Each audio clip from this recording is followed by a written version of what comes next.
Did you know that Mecca and Medina are the holiest cities of Islam and that non-Muslims are not allowed to set their foot on these holy grounds?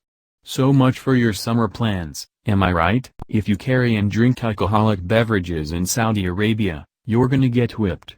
And no, that's not a euphemism, you'll get a number of whiplashes. Another bummer for that perfect vacation, I see. But wait, there's more. Homosexuality and the excessive display of non-Muslim religious beliefs will get you even more lashes and maybe even a swift death in Saudi Arabia. Sex segregation, while commonplace in Saudi Arabia, is still the most ridiculous of their archaic customs. Also, pro tip, if you are a guy and you see a woman on the street, you are not allowed to accompany her under any circumstances. Just walk the other way. Personal privacy is very important in Saudi Arabia, which is why you must never ever point your camera at women.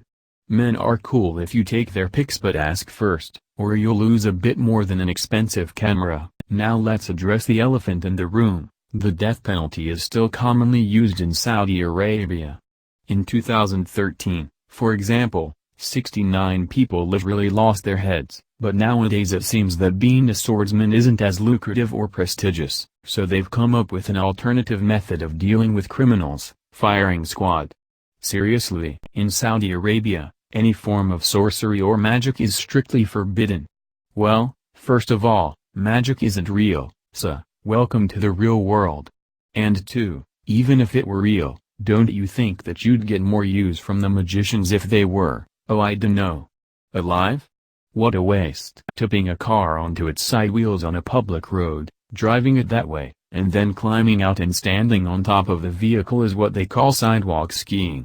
At the same time, sadly, women are still banned from driving. A liter of fresh water is more expensive than a liter of oil here. That's probably because you can't drink oil, but I'm not entirely sure. And lastly, guess who's constructing world's tallest building? That title will belong to Kingdom Tower, that will be built on Saudi Arabia's coast by 2018. It's said to be the first building reach more than a kilometer, 3,280 feet, in height, and will naturally have all sorts of hotels, observatories, and office spaces, as well as some extremely expensive penthouse apartments.